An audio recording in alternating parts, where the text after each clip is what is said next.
Welcome to the Old Time Radio Westerns. I'm your host, Andrew Rines, and let's get into this episode. This episode is going to be The Lone Ranger. Original air date's July 5th, 1946, and the title is Dead Man's Justice.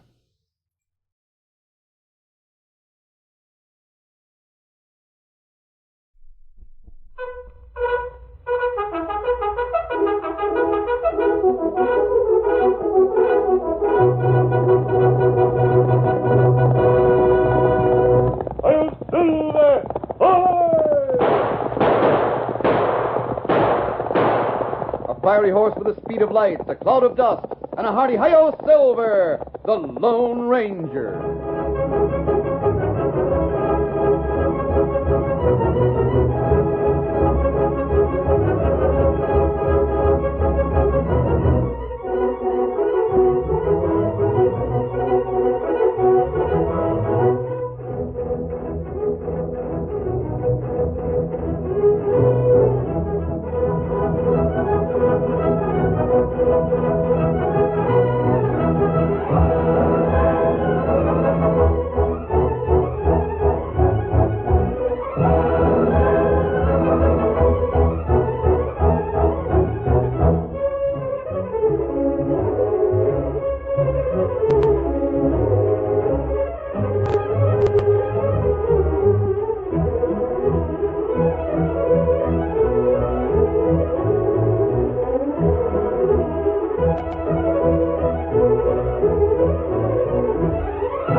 With his faithful Indian companion Tonto, the daring and resourceful masked rider of the plains led the fight for law and order in the early western United States.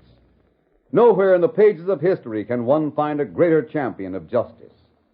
Return with us now to those thrilling days of yesteryear.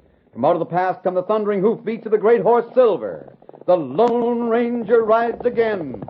Come on, Silver! Let's go, big fellow! I'm Silver!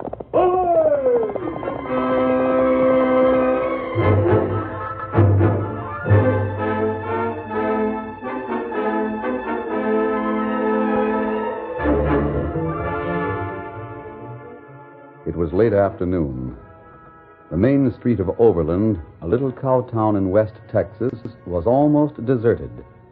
This fact alone made the setting an ideal one for the outlaw trap which Sheriff Geiger had planned so carefully.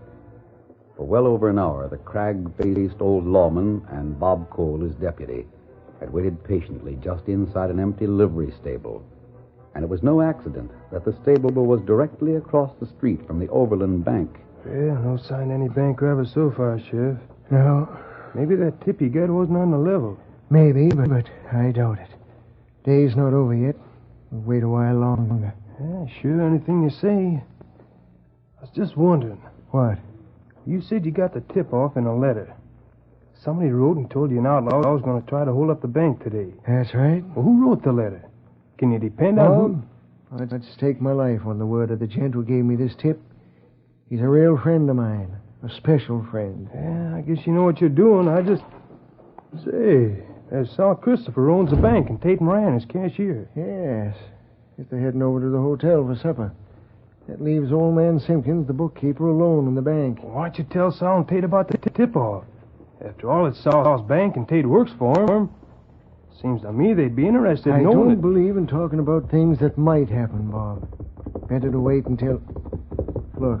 Oh, you got it. Well, I'll be... Hey, that Jasper's racking his bronc right in front of the bank. Look, he's walking inside. Do you think he might be the one? I don't know. We'll find out soon enough. Angle across the street to the left. I'll take this side. Keep your gun handy, but don't start shooting unless... Well, wait till I give the word. All right, Sheriff.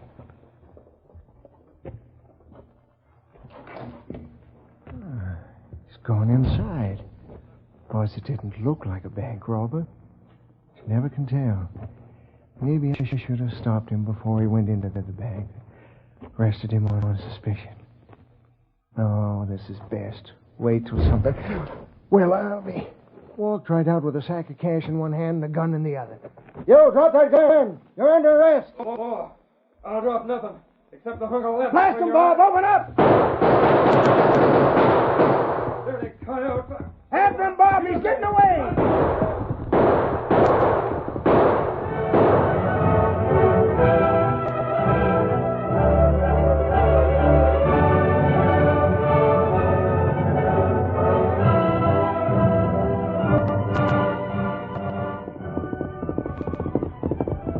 Ho there, ho, boy. Well, I got the critter, Sheriff. I nailed him in that little ravine east of town. Good. He ain't got much of that cash left on him. Must have thrown most of it away. If he took the chance on robbing a bank, why would he throw the money away? Yeah, maybe he figured he'd come back and pick it up later. What happened, Sheriff? Started out to be a bank robbery, Mr. Christopher. Nothing but a dead owl hoot now. Well, thank heaven you were right here, Sheriff. Who is the man, do you know? Never saw him before. Search his clothes, Bob. Maybe find something. Yeah, Never mind, Bob. I'm right here. I can go through his pocket. Great big fella, ain't he? Yeah. Here's something. Charge papers from the Army. Got his name and everything. That's good. At least we'll have some way to mark the critter's grave when we plant him in Boot Hill tomorrow.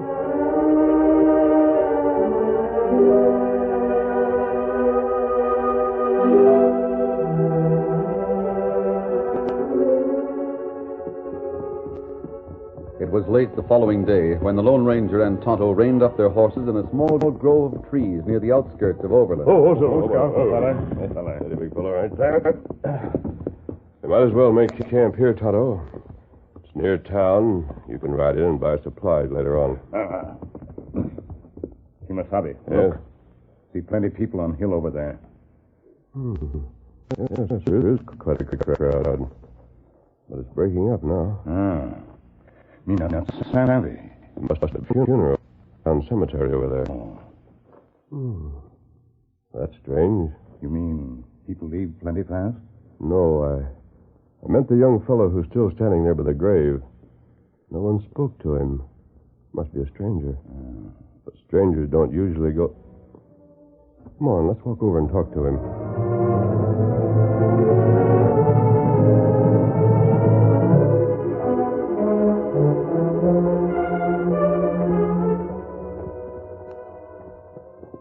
Excuse me.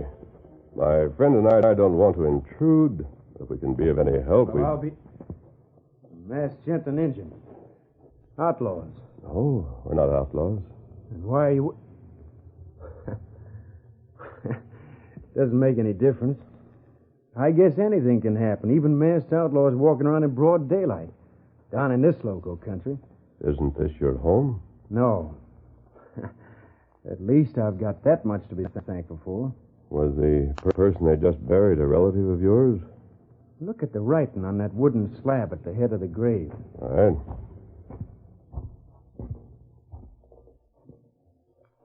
Here lies Jeff Riggs, age 24. Shot and killed while attempting to rob the Overland Bank. May his evil soul at last find peace. Huh. Well, did you read it? It just says that the outlaw was a man named Riggs, age 24. Yeah, I know. That's what's got me mixed up. What do you mean? Because that's my name. I'm Jeff Riggs.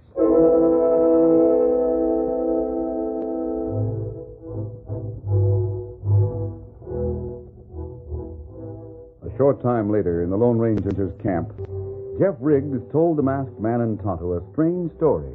You see, I had a job punching cows on the spread up in Wyoming. And last week I got a letter from a banker here in Overland. It said my Aunt Flora, who lived here, just died and left me all of her money. Was that true? I guess so. I've never found out. Oh, why not? Well, the letter said to come down here right away and bring positive proof of my identity. Could you do that? Sure. I had my discharge papers from the Army. So I got on a train and came down to Junction City. Junction City's over 20 miles east of here. Now, I know it. But the letter said that because there was no railroad running through Overland, I'd have to get off the train at Junction City. And someone would meet me there. Did it work out that way? Yeah. There was a gent waiting for me, all right.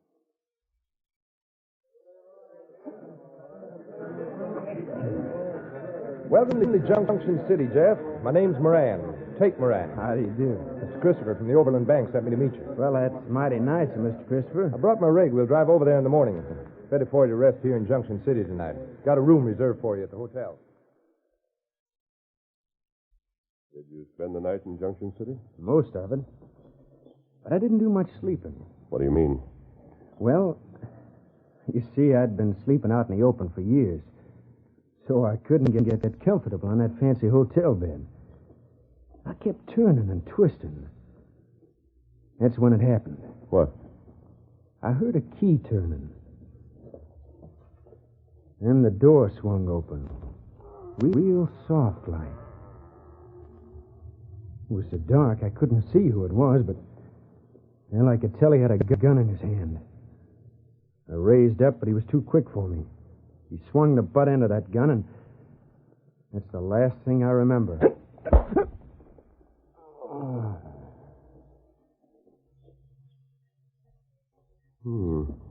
When did you regain consciousness? This morning.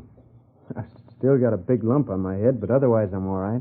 Have you any idea who the man was who tried to kill you? I've got a hunch it was Tate Moran. Oh, what makes you think so? Well, because the hotel clerk told me that Moran had vamoosed. I rented a horse and rode over here to Overland. Have you seen Moran since you arrived? No. Because whoever hit me over the head stole my Army discharge papers. When I got to town, they were having a funeral for a gent that everybody said was me. Why didn't you go to the bank and talk to Mr. Christopher or Moran? Because I don't trust that Moran hombre. Another thing, how can I prove who I really am without those papers? It does complicate things. You should have gone to the sheriff and told him about it. Yeah, I was figuring on that, but... Well, during the funeral, I heard somebody say that Sheriff Geiger knew this critter was a professional bank robber because he got a tip-off from somebody called the Lone Ranger. What did you say? I never heard of anybody by that name, but... Why? Anything wrong? Here, Silver. Guess I don't understand. Neither do I. I intend to find out. Right there, big fella. Easy. If you're pulling out, I guess I'll go into town and look up this Tate Moran. I'll accuse No, him of... Jeff. That wouldn't do any good. You wait here in camp with Tonto. I'll be right back. Yeah, but what am I going to do about all this? Don't worry. You won't be alone. We'll both do something about it. Come on, Silver.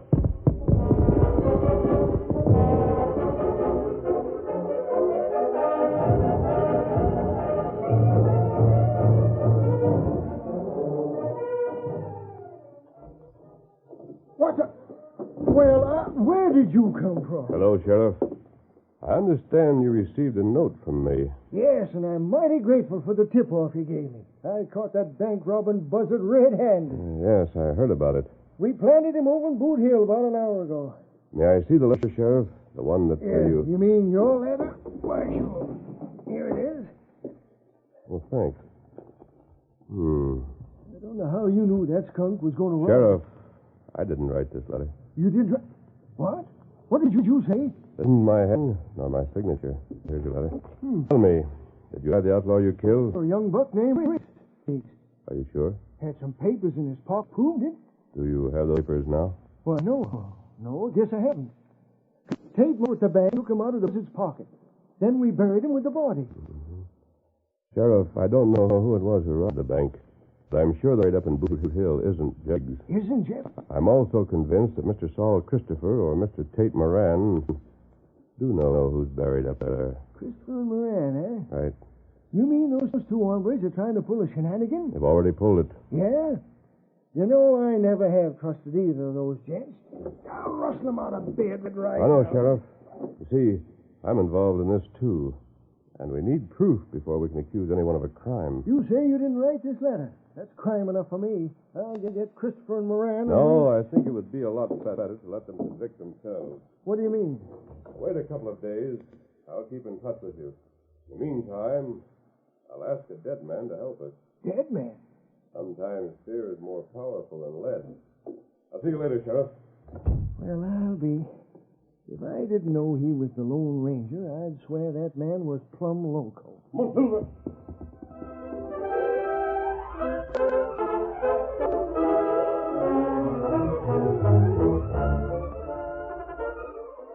The curtain falls on the first act of our Lone Ranger story. Before the next exciting scenes, please permit us to pause for just a few moments.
Now to continue our story. After the Lone Ranger left Sheriff Geiger's office, he returned to the camp where Tonto and Jeff Riggs were waiting for him. There he proposed a plan that would take several days to complete. Jeff, this is what I want you to do. Write a letter to Saul Christopher. Pretend that you've just received his letter. Tell him you'll arrive in Junction City the following day. What good will that do? Tonto, as soon as he finishes that note, I want you to take it and ride north. And where me go? To the town nearest the ranch where Jeff used to work. Mail it at the post office there. Me go. Then ride back to Junction City, and I'll meet you near the river east of town. All this is too deep for me. I can't figure out what you're doing. Simple, Jeff. That's the main reason why it should work out. You and I'll go to Junction City. The day after tomorrow, you'll pretend you just got off the train. And what's the idea? Because tomorrow afternoon, Mr. Saul Christopher will receive a letter he'll hardly believe.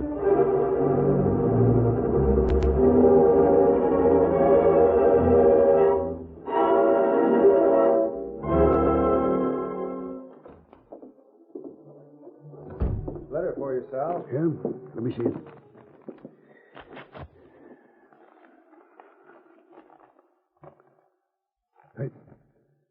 This is impossible. What's wrong? This letter from that cowpuncher up north, Jeff Riggs. Riggs? Listen. He says, Dear Mr. Christopher, I'm sorry to hear about Aunt Flora's death. However, I'll follow your instructions regarding a will. I'll arrive in Junction City tomorrow afternoon. Sincerely yours, Jeff Riggs. Oh, I know what it is. That letter's been delayed some way. Should have been here last week. Doesn't make any difference now. I met the... Wait a minute. Look at the date at the top of this page. Date? Why, sure. Yesterday morning. No.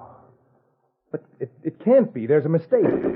I thought you met this kid in Junction City 3 days ago. I did, Sal. Honest, I did. I thought you brained him, took his identification papers, then hired the saddle tramp to ride over and rob the bank. I did. I told you what happened in the hotel room. Then I hired the tramp after I'd written a note to Sheriff Geiger here in town, tipping him off so the tramp would be killed. It all worked out just like we planned. Then how do you explain this letter? Wait, it's a mistake. Riggs must have written it before he left up north. Put the wrong date on it. Maybe you're right. But just to make sure, you better go over to Junction City tomorrow and meet that train. While you're there, see if an unknown dead man was found in the hotel. I don't know what happened over there before, but I do know what will happen to you and me if that Riggs kid is still alive. You mean... You know what I mean. Like... All right. I'll do it.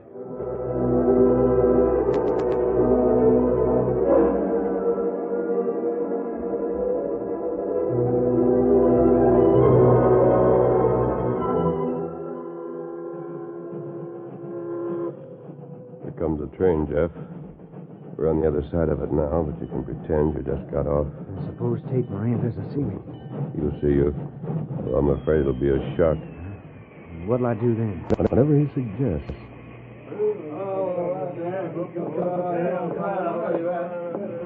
Say, stranger, could you tell me how to get to Overland? Like... Oh, You see, I'm new in this neck of the woods, and I Well, thought... what's your name? Riggs. Jeff Riggs. I'm on my way to Overland. Train conductor told me I'd have to ride a stage over there, but I don't know where to catch Well, it. have you ever been here in Junction City before? No, it's the first time I ever saw the town. Say, what's wrong? Nothing. Nothing at all. You know, it's rather coincident you coming up and speaking to me like you did. Is that so? Yeah, because I came over from Overland to meet a young gent named Riggs, and I guess you're him. Well, this is lucky. What's your name? Well, I'm Tate Moran. Mr. Christopher from the bank sent me over to meet you. Well, where do we catch the stage? Well, there isn't any stage running till tomorrow morning. We'll have to spend the night here in Junction City. Got a room all reserved for you at the hotel.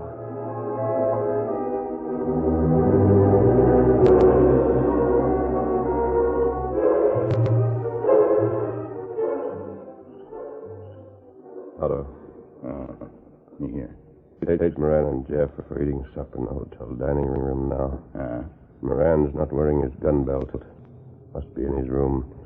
Now, there's a store building right by the side of the hotel. You can climb up there and get into Moran's room through a window. Find his gun, take out the bullets, refill it with blanks. Here they are. How do you understand? Me savvy.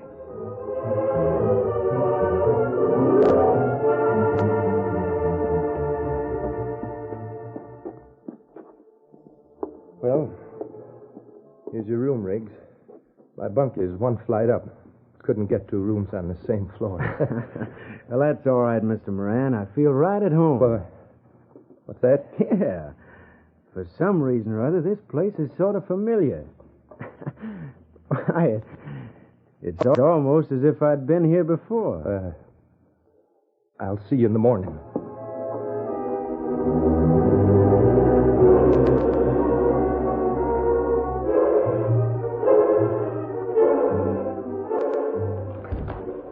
Tate, you're back soon. Tell me what happened. I met the train, Sal. Yesterday afternoon in Junction City. Well, The kid, Jeff Riggs, was on it. what? Then you didn't kill him the first time. Well, I guess not. Didn't seem to have been a dead man found in the hotel. But last night, I emptied my 6-gun into him and got out in a hurry. There's a mix-up somewhere in this thing. As long as he's finally dead, I guess we can... Letter for you, Mr. Christopher. All right, give it to me. Yes, sir.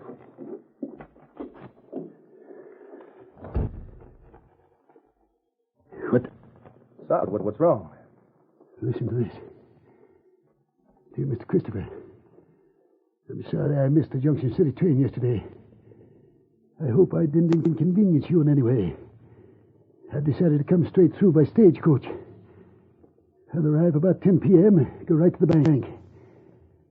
Can you meet me there? Sincerely yours, signed, Jeff Riggs. No, it can't be from Riggs. He's dead. It's right here in black and white. But I tell you, Jeff Riggs is dead. Maybe it's him who's lying up there in Boot Hill. Maybe I killed the same man twice. Shut up. There's only one thing to do. We've got to ride out and meet that stage tonight before it hits town. Ride out and meet the... No, not me. I'm not going. Yes, you are. We'll both meet the stage. But this time I'll do the shooting. Sal, you can't shoot a dead man. Somebody who's already Stop dead. blubbering. Good solid slug from 45. Doesn't care what it hits. It can be either dead or alive.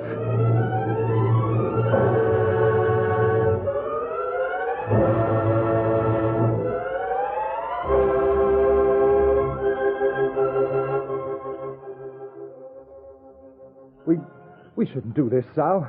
How can we Quit hope... talking. Put that bandana over your faces. You don't want the stage driver to recognize us. But, Sal, I'm... Shut up. Here comes the stage. Pull up! Pull up or I'll shoot! Keep your hands up in the air. They're up. Road agents, eh? Well, boys, this is one time you picked the wrong coach. Ain't carrying a lead quarter. We're not after money. All we want to do is talk to the passenger you're carrying inside. Passenger? You drew another blank, boys. Haven't carried a passenger on this run for over 2 weeks. Quit stalling. Tell your passenger to step out. You tell him if you can find him. He's right. There's no one inside the coach. Okay. Satisfied? Well, all right, get moving. Glad to oblige. Get along, you fellas. Get up. What's that doing, Pete? I can't understand it. Well, I can, Sal. We're dealing with a dead man. A dead man who's plaguing us because we've stolen the money that's rightfully his. His aunt wanted him to have it, not us. Get on your horse. Oh, boy. What are you going to do now, Sal? Right back to the bank. Get up there. Get up.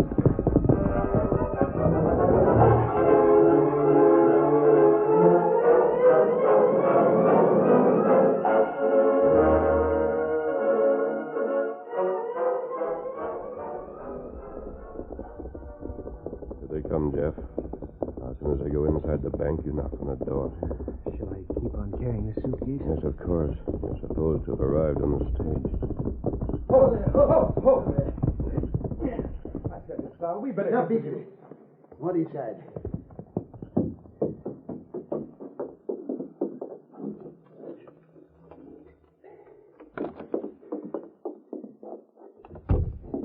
Can't figure it out. Whole thing doesn't make sense. Well, when you're dealing with a dead man, how can you expect to make... mention that bin once again, I'll... Shoes at the door. Oh. No, it might All be right, him. I'll open it myself. Mr. Christopher, Who are you? thought you'd be expecting me. I came in on the 10 o'clock stage. You came in on the... Did you get my letter? I'm Jeff Riggs from up north. Sal, it's him. He's the one I killed. He's dead. Shut up, Tate. I will not shut up. You're talking to a dead man. Mr. Christopher, I came to see you about the money my Aunt Flora left to me. Drop that suitcase and get him up. That's better. Now, listen. I don't know what your game is, but you're not going to outsmart me. I'm not trying to outsmart anybody. Yes, you are. I'm going to plug you, so it doesn't matter how much you know. Sure. I took the cash from your Aunt Flora's estate. She left it in the bank's care. Tate Moran and I have been tapping that account for the last 10 years. I see. Now I'm going to... Oh, you won't? My arm. Stuck to my arm. My scalpel. Where'd you come from? Come on in, Sheriff. Well. Nice little sociable party. You heard everything both of these men said. That amounts to a confession, doesn't it, Sheriff? Sure, I heard every word. Enough to send them both to the penitentiary for life. But how can a dead man come back to life? I'll leave them in your hands. Adios, Sheriff. Good luck, Jeff. Oh, no, wait a minute. He's gone. Why didn't he stay around long enough for me to find out? Find out what? Not much. Just who he is and why he went to all the trouble to help me. Somebody he never saw before. There's no answer to the last part of your question, Jeff. But I can tell you who he is. You can? Sure. He's the Lone Ranger. I'll do that.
story you have just heard is a copyrighted feature of the Lone Ranger Incorporated.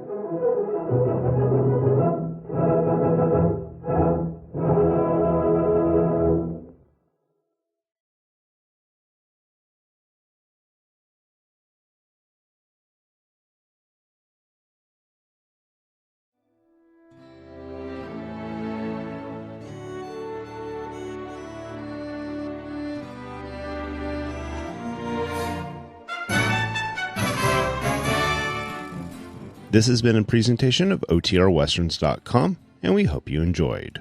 Please take some time to like and rate our shows in your favorite podcast application. Follow us on Facebook by going to OTRWesterns.com/Facebook. Subscribe to our YouTube channel by going to OTRWesterns.com/YouTube. And send us an email, podcast@OTRWesterns.com. You can call and leave us a voicemail, 707-986-8739. This episode is copyright under the Attribution Non-Commercial Share-alike copyright. For more information, go to OTRWesterns.com/copyright. Have a great day, and thanks for listening.